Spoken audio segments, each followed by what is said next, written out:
Hi, you guys. Hope you had a great dryland workout. I had a wonderful time. I feel so energized, so pumped up, and ready to get on with the rest of my day.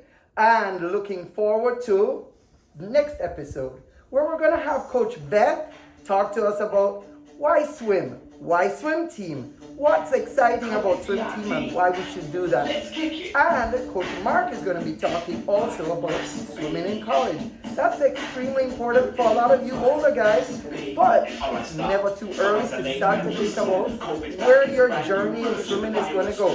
Whether you want to swim in college or not.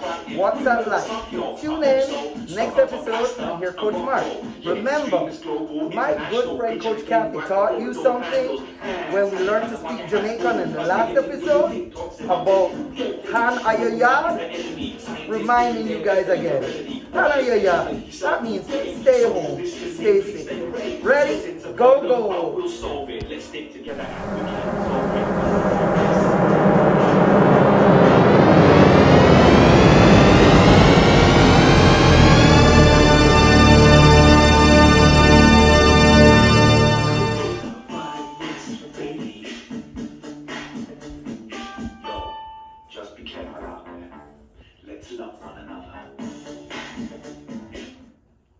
Hey, you guys. Hope you're all having a good time. I'm getting my groove on despite this coronavirus out there.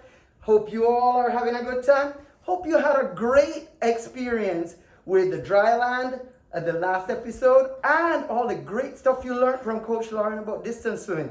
Today we're bringing you Coach Austin with backstroke. Lots of great stuff on backstroke, and we're going to stretch out today and have a great dry land. Coach Corey, Coach Luke in the house again. Have a good time. Go Gold! Hello, Chattahoochee Gold. Today we are going to be focusing on backstroke. The first thing we're going to focus on in our backstroke today is our head position. Now, there are three important things that you need to know for your head position, and that is your eyes need to point up, your neck needs to be nice and long, and your head needs to make sure that it's staying still in that position. Now, if our eyes are not pointed up, they are more than likely going to be pushed forward too much. And if your eyes are pushed forward too much, that's going to lead your head upwards, and that's going to cause your body to then be lower than your head, causing you to swim uphill rather than at the surface. When we are focusing on our neck, we need to make sure that it's nice and long. If our neck is too scrunched up, or if we've brought our shoulders too high, that's going to mess with our head position, and it's also going to cause us to swim a little shorter. We want to make sure that our shoulders are set back, our neck is nice and long, that way we can be a little bit longer in the water. Finally, we want to make sure that our head is staying still the entire time. If our head is moving too much, then it is going to cause our momentum to go sideways or up and down rather than forward. And we don't want to waste our energy when we're swimming. So, like this jump rope, if the top of it is nice and still, it will move just up and down. However, if my head starts to move, the rest of my body will start to move as well. And that is a lot of wasted energy that could be spent getting to the wall rather than swimming zigzag in the lane. There are a lot of great drills to help focus on head position. The first being boat kick, where your arms are by your side and you're just focused on kicking up and down the pool with your head in the correct position. You can also go into balance kick, where you're on your side, still focusing on that head position, and even six kick switch, where we go from one side of balance kick into the other, making sure that our head stays still when we're switching strokes. All of this can be done with a water bottle on your forehead, like this, to help make sure that you are staying nice and still with your head the entire time. If your head moves too much, the water bottle will fall off, letting you know that your head position was off. Next, we're going to talk about our body line in backstroke. There are three things we want to focus on there as well. First, we want to make sure that we have a nice elongated body. We want to make sure that we have a nice tight core, and we want to make sure that we have a good straight line with our body. So a long, straight line with a tight core. Making sure that your body is nice and long is very important in swimming in general. Even in sports like rowing, you see that longer vessels are typically faster ones. So if you look at Olympic rowers, even though there's only one person in the boat in the single race, their boats are still about 27 feet long, because the longer the boat, the narrower the boat, typically the easier it is for that vessel to cut through the water. Keeping your body line in line is very important. So this nice straight line going back is really going to help make sure that we're reducing the amount of drag that we have. Just like with that jump rope earlier, if you move your hips too far to the side, it's going to generate drag, causing you to slow down. Finally, we need to make sure that we have a nice tight core. If our core is tight, it will mean that all of the force that we are creating is going to help our body move forward. However, if we have a loose core, our body is going to absorb some of that force, and we're not going to move forward as efficiently. Like these two objects, this one is nice and rigid, however the jump rope is very loose. If I push the pipe forward, the tip is going to move as far as my foot moves the back. However, if I take my foot and push on the end of the jump rope, the front of the jump rope barely moves. Now the front of the jump rope barely moves because it is not tight. It doesn't have as much structure as the pipe, and because of that, the energy that I put on it was absorbed by the middle rather than reaching the front. So how do we get an elongated body with a nice straight line and a tight core? Well, there are a few things that we can focus on when we're in the water. Firstly, we want to make sure that our legs stay nice and straight out behind us. If we're bending too far back, that's going to decrease how long we are, right? It's going to make us shorter. We can also make sure that our hand stays out in front. Nice streamlined position when we're kicking, or a balance kick. So when we're swimming, we want to make sure that something always stays in front, or at least near the front, so we can keep that nice line. Thirdly, we want to make sure that we are keeping a tight core, all right? Now that's about flexing your muscles, your core, and making sure that you're bringing your back in. We want to have a nice flat back. We don't want to be bent at all. For kids that don't really know how to use their abs yet, you're going to feel yourself tense up if you cough a little bit. So you're going to feel those muscles clench up a little bit, and that's what we want to feel when we're swimming backstroke. The next thing we're going to talk about is our backstroke kick. We want to make sure that we have a nice, long, flowing kick that's also propulsive. So it's driving us forward while we're swimming. We want to make sure we have a nice, long, flowing kick, because that's going to help keep our feet near the surface of the water. It's also going to make sure that we're still staying nice and long. If we're kicking too little, then we're not going to move forward very much. And if we're just kicking with our knees down, we are going to be shortening our body too much. We want to make sure that we have a nice propulsive kick, because our goal is to reach the other side. As long as our kick is helping us move forward, then we're making sure that we're using the energy wisely. So when you're kicking on your back, make sure that you're focusing on getting your toes back up to the surface, but we do want to make sure that we're getting a lot of propulsion. That means that we're gonna have to kick deep. So when you're kicking down, focus on keeping a nice straight leg. When the best kickers in the world are doing their up kick, they're making sure that they're still getting to the surface. They're letting that knee bend a little and getting back to straight by the time they their toes reach the surface.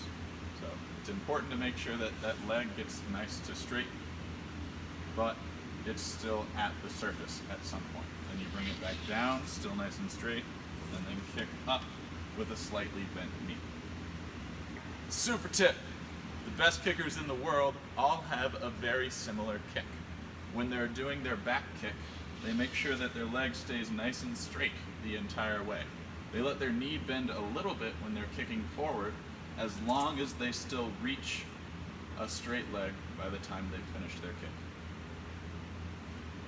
Finally, the fastest kickers are typically the hardest workers as well. You can't fake a really good fast kick. You have to make sure that whenever you're kicking in practice, you're working hard, otherwise it won't be fast. Next, we're going to talk about rotation on backstroke. The two things that we want to focus on our body when we're rotating are our shoulders and our hips. When we rotate, we want to make sure that our shoulders feel like they're popping out of the water and our hips are snapping from side to side. Through all of that, we want to make sure that our core, the center of our body, is moving as a single unit.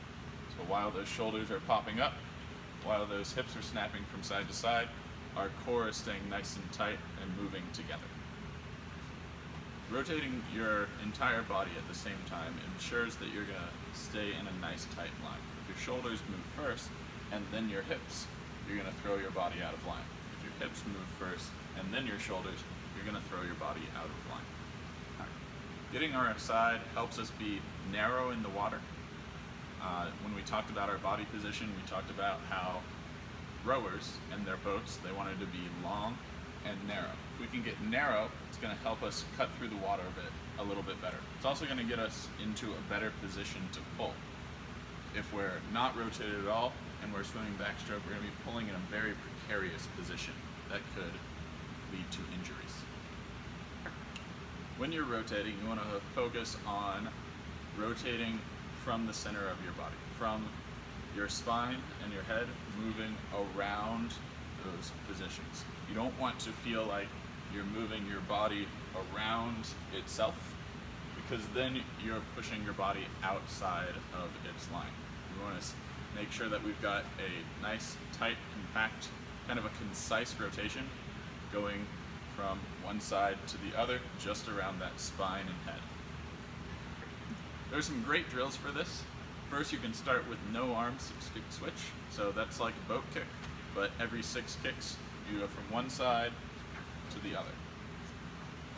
Next, you can go into regular 6-kick switch, which is a single pull, and you rotate onto that second side. Single pull, rotate onto the second side, switching every 6 kicks. Finally, there is 6 kicks, 3 strokes, where you do 3 backstroke strokes in a row, followed by 6 kicks on that side. Make sure you're getting all the way onto that side each time, and making sure that that rotation happens quickly and is nice and concise. Finally, the last thing we're going to talk about is our backstroke pull pattern. The first thing that we want to think about when we're beginning our backstroke pull is entering our hand in the water with our pinky first. After that, we are going to bring our fingertips out to the side and push our elbow back. We're going to pull down to our chest. We're going to finish by pressing our hand under our hip and lifting our thumb out of the water to begin our recovery, where we enter pinky first in front of our head. A good pull ensures the best use of your muscles and also is going to help prevent injury. If I were to take this ball and tell someone to throw it at the ground, no one would intentionally throw it behind their body like this. They would actually throw it probably in front like this, right? Now, we can't really do that when we swim backstroke, can we? Right? Our arms would then be out of the water rather than in the water. But if we utilize some of the things that we've already learned in this video, like rotating, we can take that position, rotate, and end up so our fingertips are pointed to the side and we can throw in a good position that allows us to use our more powerful muscles, the front of our shoulders, our pecs, our lats, rather than just the muscles in the back of our shoulder right here. So by rotating, it allows us to get to a better position that's going to prevent injury and help us pull a little bit stronger.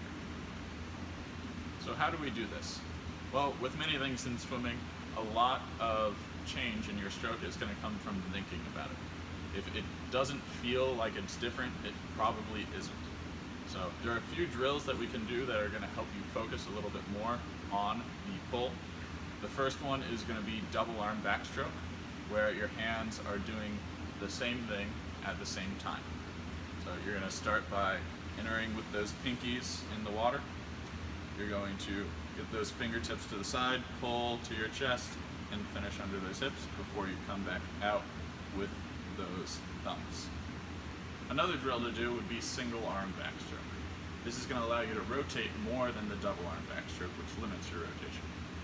You would again enter pinky first, and you're focusing on the pull pattern, making sure that your fingertips are pointed to the side rather than down, pulling past, throwing down as you rotate fully onto the other side. So you should begin your pull on one side, and you're going to finish the pull on the other each time. Thank you for tuning in for my lesson on backstroke. Up next, we are going to have some dry land from Coach Luke and Coach Corey. Right. Hey, Chattahoochee Gold Live.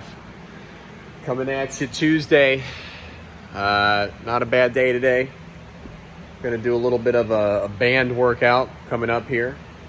Okay. But the first thing we're going to do is go through a little arm and shoulder warm up here. Okay. So I'm going to set you guys down here. Gonna get a little something going. All right. What you need to start doing is some arm circles forward. And you want to think about having some heavy hands. All right, and then go backwards. Same thing, heavy hands. You know you're doing it right if you feel the blood rush those fingertips. Okay, feel like those hands are heavy. And go forwards again.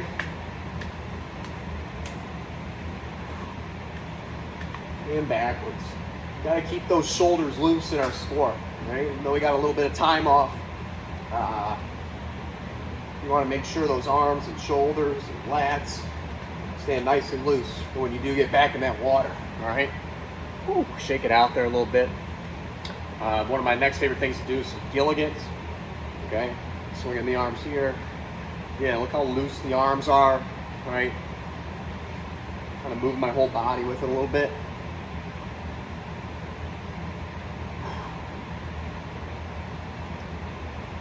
All right. And some cross-country runners here.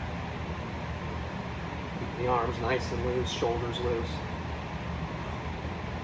You know, just doing that, you can feel your heart rate kind of raise a little bit, and those shoulders actually start burning. Those little muscles in the backs of your shoulders start burning up a little bit. It gets you kind of loosened up, ready to go. Okay, and do a couple rounds of that. All right, so exercise for today. All right, nothing too crazy. First exercise, all of the exercises are going to be 45 seconds on, 15 seconds of rest. First exercise is going to be butterfly pulls. Okay, I'm going to show you those here in a second. All right, you're going to latch that stretch cord. I'm pretty sure everybody should have a stretch cord or something sort of like that in their equipment bag, in their swim bag. Get a stretch cord out, latch it onto a doorknob or a heavy chair, a heavy bench, something that doesn't move. You want to latch it onto something that doesn't move. Okay. And first exercise, fly pulls. 45 seconds on, 15 seconds rest. Next exercise, freestyle pulls. Okay. Third exercise, you're going to do tricep extensions. I'm going to show you how to do those here in a second. And the fourth exercise, you're going to do rows. Okay, rows. 4 times through that, 45 seconds on, 15 seconds of rest on each exercise. I'm going to go through here now and demonstrate how I want each exercise done. Okay. All right, so here we go. Getting ourselves set up here. First, you want to take that band, hook it around wherever where you're going to be doing the exercise at. And I prefer kind of having the band at hip height. Okay, you are going to get a little bend to like an athletic stance and bend over, kind of be in the position that we want for these fly pulls and these freestyle pulls here. Okay, so first exercise, fly pulls. All right, again, get yourself out to where the arms can be fully extended out. Okay, straight out in front of you. No slack in the band. The band always needs to have tension in it. Okay, you're gonna pull. Think about that early vertical forearm and that high elbow catch. As those arms are coming around over the top of the water to set in with that middle finger entry, you're gonna anchor in a high elbow.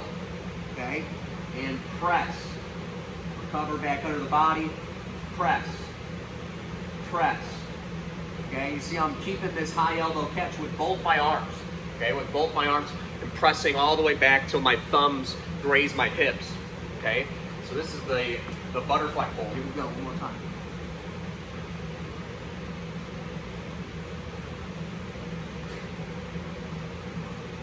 You're gonna go 45 seconds on of that right there. Okay. All right, next exercise. Freestyle pulls. Very similar to the fly pull. Fly pull and the free pull, almost the same thing. Okay. Except the fly pull is obviously the arms are doing the same thing at the same time. Freestyle pull is individual. Okay. But here's how it looks right here. So again, extend yourself out, put yourself in sort of an athletic position, hinge your body over, bend over at the waist. Freestyle pull. 1, 2. You can't really see my right side, but you can see my left side really good. Again, high elbow catch, press all the way back. Press. Okay.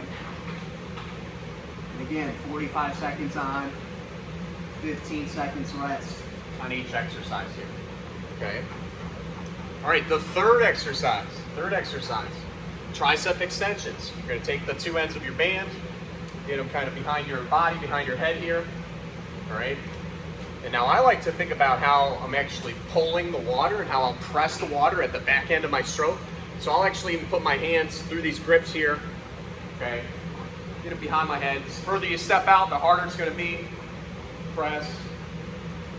Press. Okay. Again, 45 seconds on, 15 seconds of rest here. Keep the wrist firm, right? Fingertips in line with the wrist here. Press. Okay. Do enough of those, man, those triceps start burning. All right. Last exercise, we're going to do rows. We're going to do rows here. Okay. We're going to keep our hands in the neutral grip. Get yourself standing out far enough. You might want to lift this, have this band come up a little bit higher. All right, maybe towards chest height. And row. Think about squeezing, pinching a quarter or a penny between these back muscles here. Okay.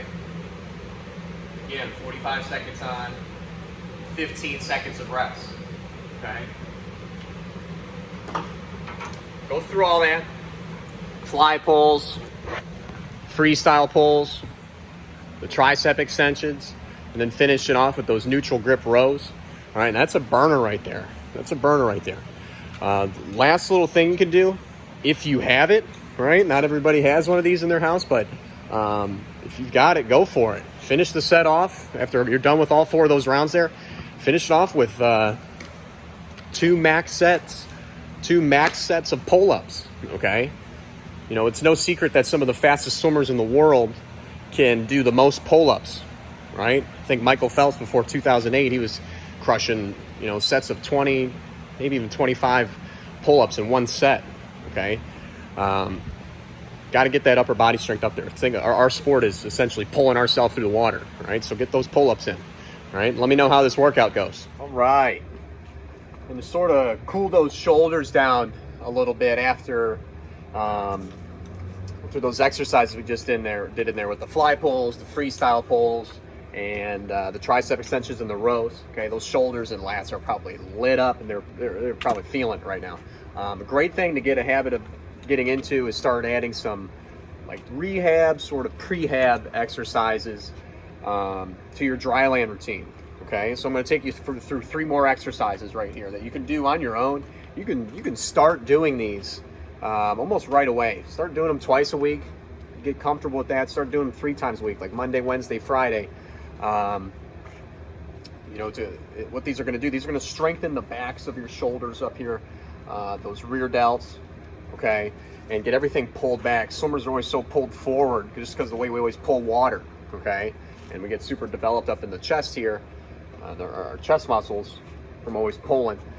So we need to kind of strengthen things in the back side of our body here. So the first thing you're going to do is band pull aparts here. Always have tension in the band, keep the wrists in line with the elbows, in line with the shoulders here.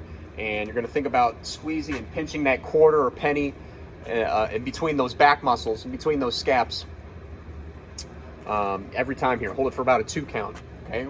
I want you to start doing 20 of these, all right? But it needs to be a weight that, when you pull the thing, it's not super difficult where the form fails, but you get to 18, 19, 20, it's burning pretty good, and it's something that you can hit, okay? So get a light enough band where you can make this happen here, okay?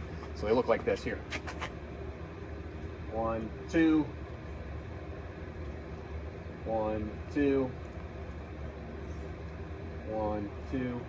Okay, those are band pull aparts. Those are band pull aparts right there. All right. Next exercise. Okay. Next exercise we're going to do here is scap pull downs. Okay. These some people kind of find not too challenging.